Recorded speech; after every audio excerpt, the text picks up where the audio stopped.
All right. Good morning, everybody. Thank you for tuning in to another episode of TMRO Talks. This morning, I have a guest featured with me that was the first person to let me take a risk in starting my business and create a video for him. I will now let him introduce himself. Hey, I am Craig Smith, owner of Peach Jack Apparel. We're a dog-inspired, family-owned, comfort-driven brand here in Evans, Georgia. So looking forward to chatting with you, man. Thanks for having me on. Yeah, thanks for being here this morning. So first things first, your business is dog-inspired. Yes. And that was that from your own dog? It was. So this idea of Peach Jack was it was a random conversation my wife and I just started to have. And, we can get more of that in a little bit. But as far as the name of it, you can't really have a brand without a name. Yeah. And we were starting just back and forth, like, what are we going to call this thing? And we just threw words out, random stuff about our family, where we live, Georgia. And we landed on Peach Jack. And Peach, Georgia, Peach State, pretty obvious. Yeah. And then Jack, I get it all the time. Is Jack you? Are you Jack? Is your son Jack? Is your dog Jack? And so our dog is actually Penelope, but she's a Jack Russell.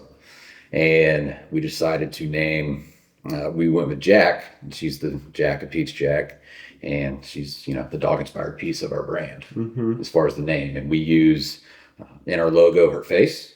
So, of course, I'm not wearing any branded logo stuff, but our logo is a peach with a Jack Russell. Literally, we sent a picture to a graphic designer of our dog, and she threw out a few iterations, and we're like, boom, that's it. So we used her face in our logo. That's awesome. That is awesome. So diving a little more into that Peach Jack brand, what is it that you do? So we offer apparel and headwear, adult apparel, short sleeves, long sleeves, sweatshirts. We just got into outerwear, like quarter zips, performance hoodies. And we also offer youth apparel. And that one we do t-shirts as well, long sleeve, short sleeve. We also do a whole bunch of headwear. We name all of our hats after dogs. So that's one of the other dog-inspired pieces of the brand. So when it came to, and you don't really think about it until it comes up, but like you have products that you want to sell, you put them on your website, they need a description, they need a name. Like, well, I didn't even think about any of that. Like, now we got to figure out what we're going to call this stuff all the time. Yeah. And, the wife and I, we talked about it and like, let's just name them after like dogs that we know, like actual names of people's pets. And it was a great idea because that's you're never going to run out of names to be able to name something. It's also a good form of customer interaction. 100%. A lot of dog lovers out there. And when we get to tell that piece of the story, people absolutely love it. And they want to submit their own dog. And yeah. I'll talk about that in a little bit too. So we decided to name all of our hats after dogs. And we created a way on our website for anybody with a dog to submit their own. And as we continue to release hats, we need a name for them. So we'll go to our little database we have and find a name and reach out to the owner, say, hey, we got this hat coming in. We'd love to name it after your dog. Yeah. And part of the deal there too is if we do name a hat after your dog, we give you, the owner of the pet, the hat for free. That's awesome. I didn't know that last bit. Yep. I had known the naming the hats after dogs, but I didn't know that last piece of they get the free hat. It just makes sense for them to have a hat named after their dog. So we're not going to make them pay for it. It does. We just go ahead and give it to them. So does the dog have any inspiration on the design of the hat or just the name? Simply the name. Okay. Simply the name. Yeah. Okay. It would be a challenge to, as small as we are, to be able to incorporate a piece of that dog, whether it's the name stitched on the hat because it's so custom. It could be pretty expensive to do that. And so we strictly just stuck the name of the hat, and it's gonna be our branding. Yeah, that's awesome. That is a really good way to bring in the aspect for customers to be a little more involved, because with clothing apparel, it's one of those things where it really has to, for people to be interested in it, it has to be one, either top of the line comfortable, yep, or two, specifically towards an interest of some sort. Yes. And there's not a whole lot of clothing brands, to my knowledge, that have that super interactive piece where it's like, oh wait, I can go in and submit like a piece of this. Like I can be a part of that. Yep. So I think that's really awesome that y'all do that. It was one way, for us in the apparel industry, it's a very saturated market. Yeah. It's very easy to get into it, and it's hard to stand out. So we believe that what we do with our hats and how we name them and how we interact, bring the customers in, it kind of helps us stand out a little bit. Yeah, that is awesome. So you run your own social media, correct? Yes. What is one thing in doing that people don't get to see happen? I guess, which is a big thing now on social media, is behind the scenes. Like, there is so much that goes into just a single post or a single reel, or how much I record myself just doing random stuff and then have to trim it all down just for a 15-second little blast on social media. Like, it could be 3 or 4 hours of my day that whittles down into that 15 seconds. So, being the one that kind of does everything behind the scenes it's nonstop. It's 24/7, 365. Like, if you're not working, your business isn't moving. When you're a small business like me. Yeah. So, like, you hustle because nobody else is going to hustle for you, right? Yeah. So you're the one that really has to move your business forward, and that's nonstop. It is. Nonstop. It is. And that's one of the things I tell people all the time when they look at me and they're like, why is your own social media so, like, inconsistent? And I was like, because I'm doing it for 14 other people. Correct. 100%. And doing it for yourself it's also harder because you know yourself better. Yeah. So you're sitting there and you're constantly critiquing the way that it looks, the way that it is. For somebody else, it's easy to see the best in them and be like, oh, but this is so good. And then motivate that. But to do that for yourself, even just to have the motivation to post it, to be like. I had to get over just being on camera. And that's a lot of what is blowing up these days, is people are nosy. So they want to see what you're doing. Yeah. And it's like, well, okay, I sell apparel. How do I make that something that people want to watch? Yeah. And it's, packing a hat, folding a shirt, carrying it to the mailbox, going to the post office. People watch it and they love it. So, like, me getting on camera was something that I just had to get over the fact of, I'm going to be on camera, and it doesn't really matter what I look like. It doesn't have to be perfect, doesn't need to be polished, because if it's not, it's better. Yeah. And so just getting in front of the camera and just recording random stuff. And actually, Lauren, who you know as well, helped me kind of get over that hump of being like, you're just going to have to do it. Yeah. It doesn't really matter. You're going to be the one that really cares about it. Yeah. And if you can kind of get past that, go for it. I mean, just let it ride. That's the biggest thing that I tell people is, like, you've got to get comfortable talking to the camera like it's a person, because that's who you're talking to. You're not talking to the camera just for it to never be seen and go away. The entire purpose is to have it be like, somebody is watching this. There is someone on the other end that is a person taking it in. And it's a lot more difficult because there's not the person actually there. But when you get to that mentality shift of, okay, I'm doing this for whoever is watching it. It's the same way as sitting down and writing, When you're writing something out, it's for that viewer, that reader. So I think that's really important to have that head knowledge. Yes. So how did you first get into your business? So we started the conversation during COVID. So when COVID happened, everybody went home. Fortunately, my wife and I, we were still working. We worked in industries she was healthcare at the time, so she was all in it. And then we were able to work remotely. We were able to shift remotely, which was great. But, we just started talking about the idea. We were home so much. We just started, like, if we did our own thing, because we saw how COVID impacted the world initially. Everybody was told they had to go home. They couldn't work, couldn't do this. And we're like, well, we would love to be able to do something on our own where we get to make those decisions and kind of guide our own path. And we just started talking about, if we did a business, started something, what would it be? And, not a very cool story by any means, but we just landed on apparel. Like, we could sell hats, we could sell shirts. We thought that that would be something that we could easily do. And mostly because my dad I grew up, I guess, in that industry with him, because he's actually our account executive that does all of our ordering and all that kind of stuff. So it's very much a family business.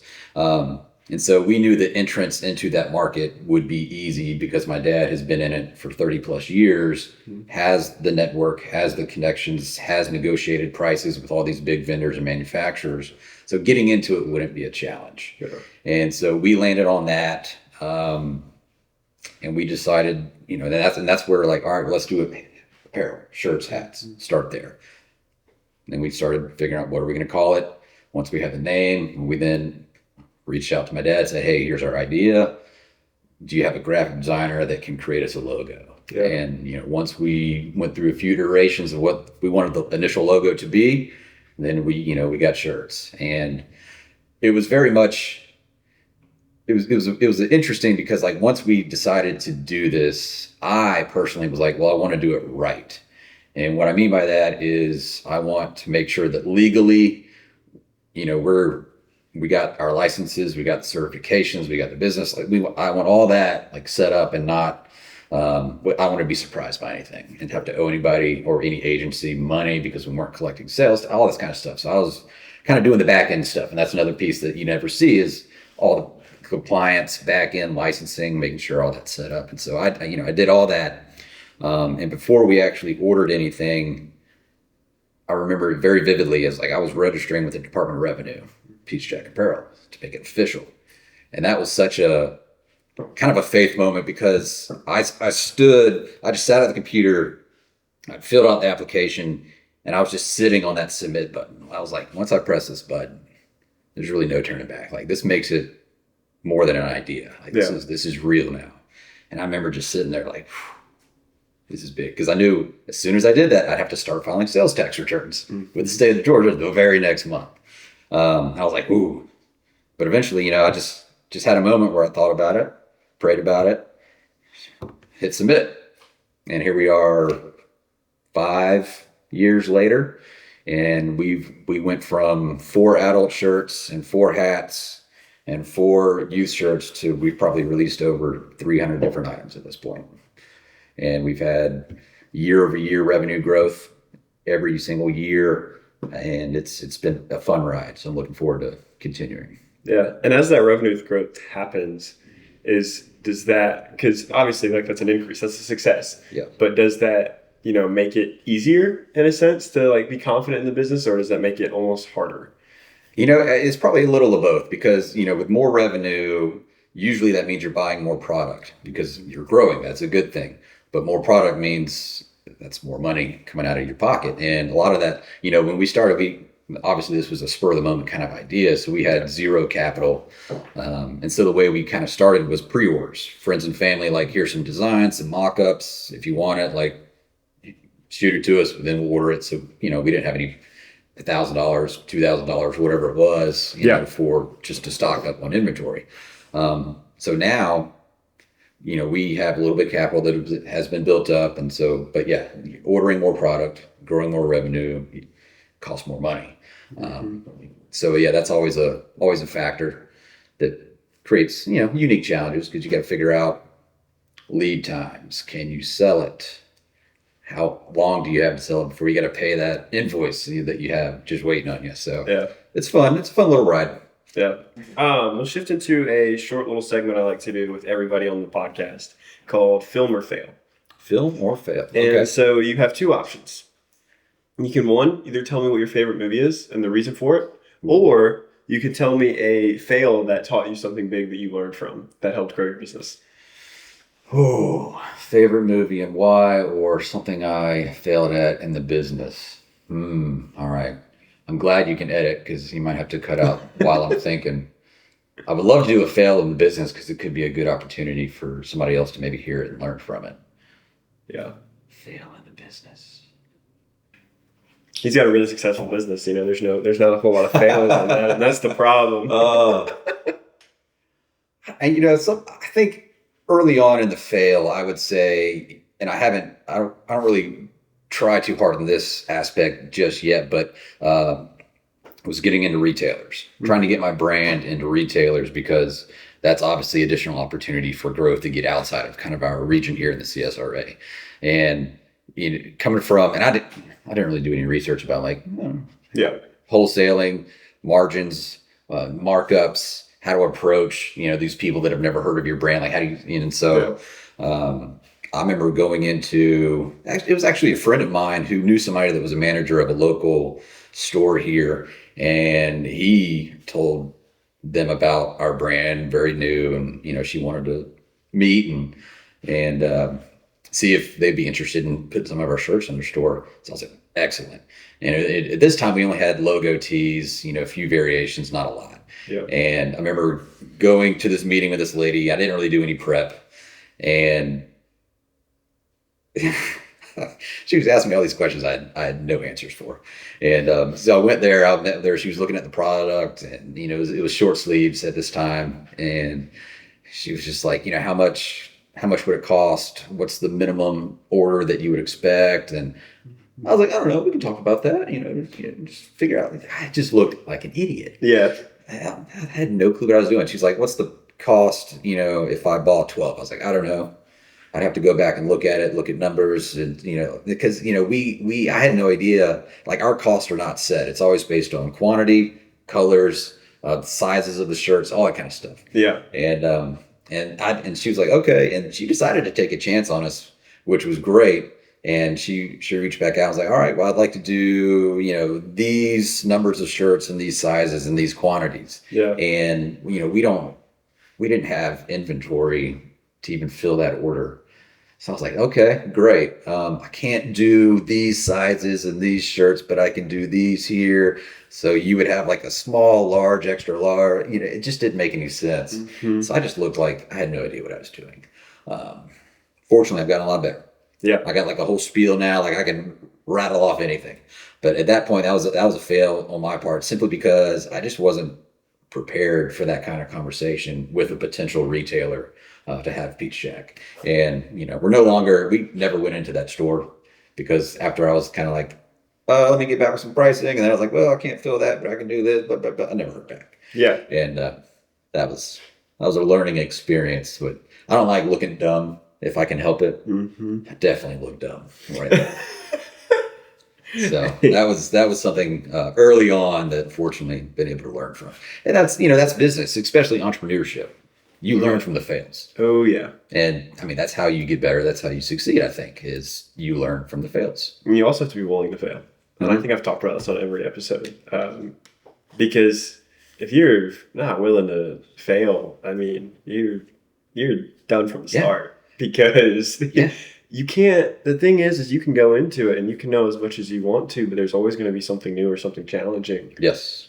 Because it's a thing that you're running. You're in charge of it. You're the lead. And that's the lead of anything. Mm-hmm. You're leading a team. Well, you're leading other people. Other people you can't predict. You can do your best to be prepared, but things happen. Life happens. Correct. And that's just something, I mean, that was probably my hardest thing. I remember sitting in the car with my buddy.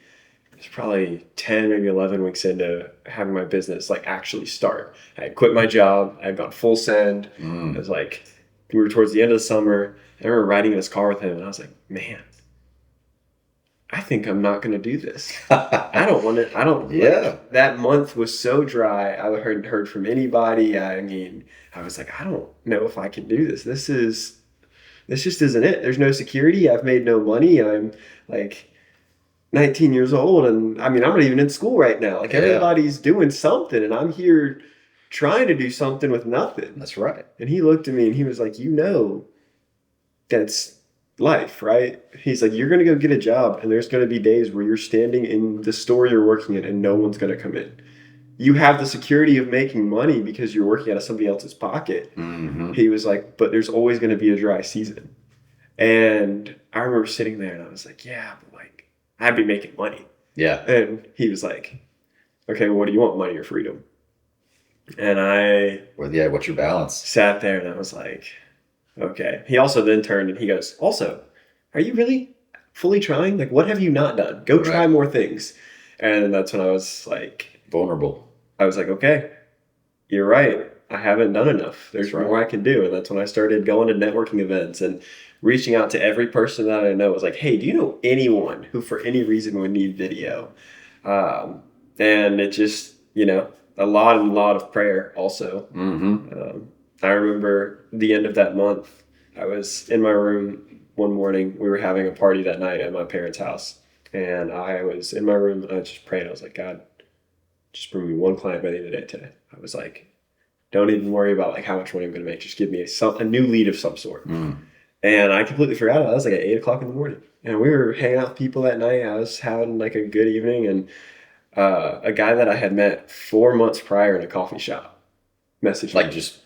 It was just by chance. I was meeting with my mentor, and we were sitting there having coffee, and a guy came up. His name's Mike Perry. He'll actually be on the podcast here in a few weeks. But he came up and I think he knew my mentor, and they were making small talk, and he was talking about this men's program that he runs. And I was like, look, I would love to like just kind of capture your story and help tell it. And he's like, okay, I'll take your card. And Did you have a card? I did. Okay. I did. I had actually just had cards made. Nice. So I gave him one, and he was like, we'll be in touch, and completely forgot about him. And he reached out to me that night, and he was like, hey, this is Blake. Like, I would love to set up a time to meet and talk about you coming out on video and what I like, my business and what this is. And it's a nonprofit for men that it's just like a Bible study. It's like a safe space. But yeah, he reached out that night, and I just remember being like, man, this is crazy. This is insane. And I remember after that, I had scheduled a shoot for him, and it just that little bit of confidence. I was like, okay, now I'm going to go back and touch base with every person that I reached out to that either didn't answer or did answer that just never got back to me, or answered and used me, and just be like, hey. Right. And follow up. That's probably my biggest fear, is following up with people. I'm afraid to be annoying. There's definitely a balance to that you learn, because you need the space. Like, you can't every day, like, hey. Yeah. You gotta, and then at some point you gotta put it on them. Like, hey, you just wanted to reach out one more time. This is it. I know we talked about this prior. If something ever comes up, just let me know. Yeah. I'll be here. Yeah. But yeah, I agree. I don't like being annoying when it comes to following up, because sometimes I've learned to almost not do that in my world when I'm talking about reaching out to retailers, because that at this point there's not a lot of money in that for me, because of the margins that a retailer needs versus my cost, and then what my markup has to be for me to even make it worth my time. Like, it's I'm not going to lose money on the deal, but I'm not going to make a lot of money on it at this point. But it is another opportunity, a marketing opportunity to be in another area in a store. But I don't put a lot of effort into that. And so I used to, I think last year maybe, I really wanted to make a point to get into more retailers. But yeah, it was a lot of, I've never heard of you, ghosting me, like all this kind of stuff. And I would follow up and try not to be annoying. And I wish ChatGPT was a big thing back then, because I could have made it sound a whole lot better. But yeah, so, they just weren't giving me the time of day. And I understood it, because I was prepared for that. It's almost like a cold call, it's going to happen. And so now I just let them come to me. And that's mostly because I do paid ads now on social media. And kind of got away from the organic piece of that. That can only take you so far. And now I'm putting some money into the marketing of paid ads. And through that, I've had several retailers, actually one reached out last night, that now want to get us in their store. They still have no idea who we are, but they like the content.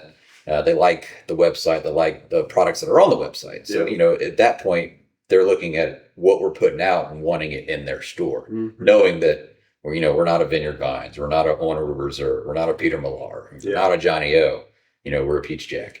They have no idea what that is, but they like it. They like it enough to reach out and say, like, hey, tell me more what you got. Yeah. And so that's been cool to see. Yeah. So what's one thing you're excited for that's in the next year of your business? Ooh, so, my focus has been this year on learning paid ads. I started that last year with Goldman Grows, Lauren of Goldman Grows. And so she taught me, she ran our paid ads herself. It has shifted into her teaching me how to do it myself, because she was like, you don't need to pay me to do this. Yeah. You can do it. Yeah. And I'll show you how. And so she's did. So this year I've been doing my own paid ads. And so I'm really looking to get more into that, which has been great for me personally, because one thing that was starting to kind of wear me down was always having to post content, because you have to be in front of your audience to stay relevant, especially in apparel. Yeah. I'm not a very creative person by nature. So trying to come up with a post or video to do every day, every other day, that was taxing. Yeah. And so doing paid ads allows me to step back from having to do the everyday stuff. Mm-hmm. Come up with the audience, get the ad, get the creative, and just throw it out there and let it do its thing while I'm just kind of sitting back and watching the data to figure out how I can tweak it. So I've really enjoyed diving into that, and I am planning to do that more.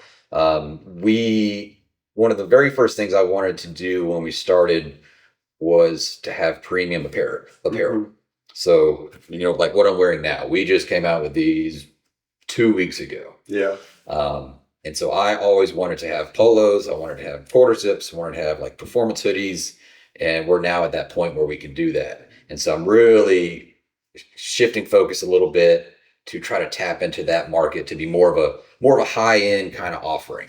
We still have the shirts and hats and all that kind of stuff. That's not going anywhere, but we're kind of shifting, capital and investment into more of this stuff. And so the challenge to me is tapping into that market because it's a lot of, people that play golf or they just enjoy going out, wearing something that's high end. And of course, again, people don't know Peach Jack. So getting people to spend that kind of money, and even though we're well below like the owner reserves and Johnny O's, it's still a premium price. Yeah. So getting people to kind of buy into that is my challenge now. Switching gears a little bit though, I tried to do a TikTok thing to get like a famous person one of our hats. Okay. Like day one of tagging so and so kind of thing. Yeah. And so we have these hats, which was a completely silly idea that I started 2 years ago. It's called Jawja. We have these Jawja hats, Jawja.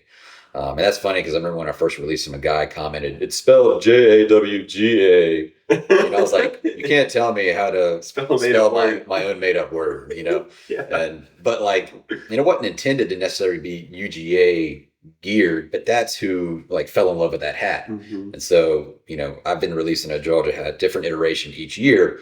And so this year we did a camo one. And so Kane Brown is a Georgia football fan. Okay. He's not from Georgia. He's born in Chattanooga and still lives in Tennessee. I think he's in Nashville now, but he's a Georgia fan. And he's a Braves fan. And so I started tagging him on TikTok 2 weeks ago, maybe, to get one of our camo Georgia hats to him. I'm like, we're a Georgia brand. You're a Georgia fan. Let's see if we can make it happen. Like, internet, do your thing. Yeah. And so it's kind of coming to fruition a little bit because somebody tagged this guy on one of my posts on my TikTok. So this was day 4. Only did 4 videos.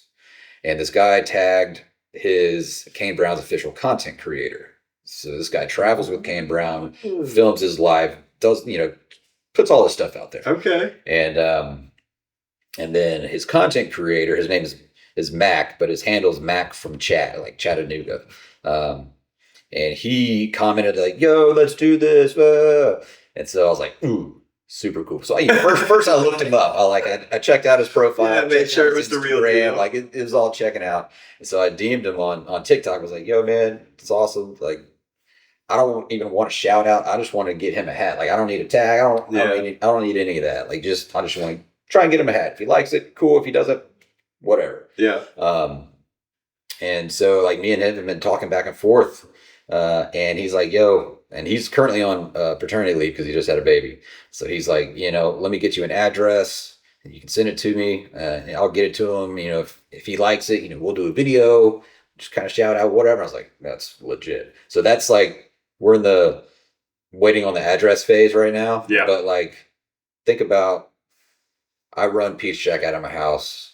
We have a guest bedroom converted into our HQ. It's our warehouse. It's where I do everything. Yeah. But then potentially, Kane Brown could have one of our hats that he might shout out on his own social media. Yeah. It could be really cool. That would be really cool. Yeah.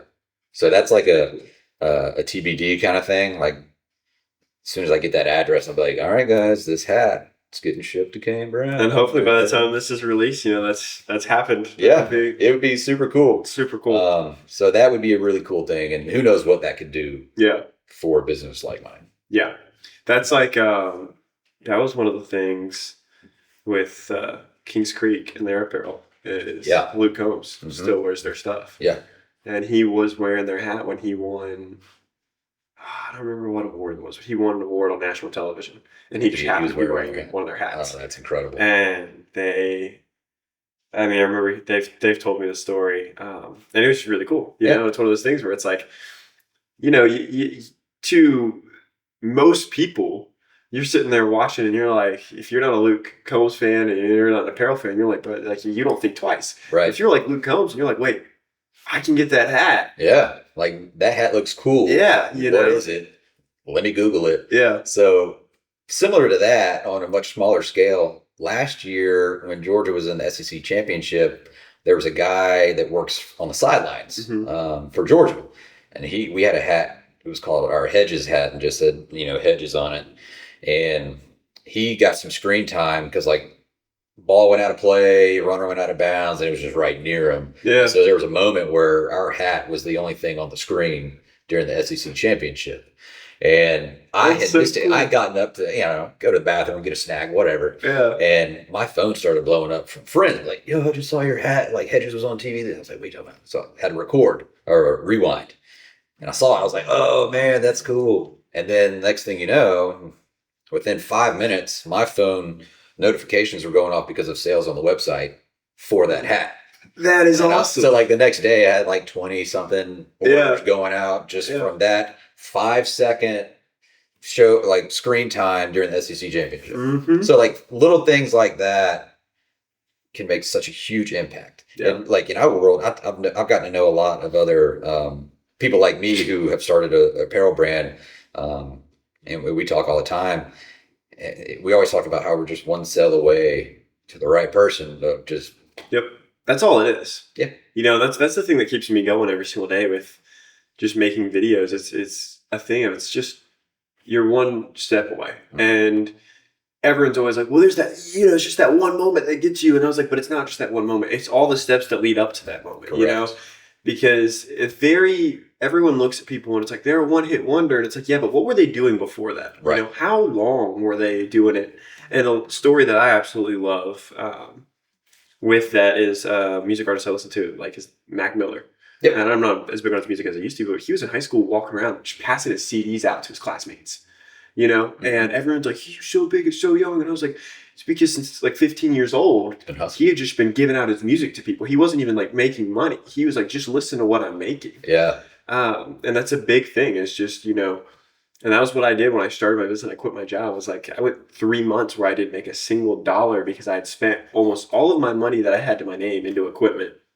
And then I went in with as many local businesses as I could. And I was like, hey, can I just come in and make you a video and we just collab post on your Instagram? Yeah. And I worked with Sheila's and Goat Kick, and I had done stuff with you and Lauren Goldman, and I mean all of these people just to get my foot planted. Yeah. That way I built somewhat of trust within the community of Columbia County. So from there, it's just a matter. That's all it is. Yeah. It's those little steps that lead up to that moment where it's like, oh, well, this is everything that I've worked for. This is the time where it's like all of that hard work paid off. Right. Yep. So, last thing to wrap us up, where can people find you, follow you, and support you? So every handle we have on social media is Peach Jack Apparel. So Facebook is Peach Jack Apparel, Instagram, TikTok. We have a website. You can guess, PeachJackApparel.com. And, we're in a few retailers, probably about 6 or 7. So mostly around CSRA, only in Georgia. But you can go to our website and find out where our retailers are, but primarily web-based. If you are local to the CSRA, we do go to the Evans Market a good bit, which is on Saturdays during the spring and fall and the holiday season. So you can always find us there. We have a Peach Jack branded tent. So if you want to come talk to me, feel the product, see the product, try on the product, by all means, we're big on quality. That's one of the other staples of our brand is we want to put out stuff that's going to last. It's going to look good. It's going to be comfortable. And you're going to come back for more. So we always encourage, come see us at the market. You can DM us on social media for whatever reason if you want. Always engage, because that's another big thing is engaging back with people that are engaging with you, especially in small business. Yeah. So all our handles are Peach Jack Apparel, and our website is PeachJackApparel.com.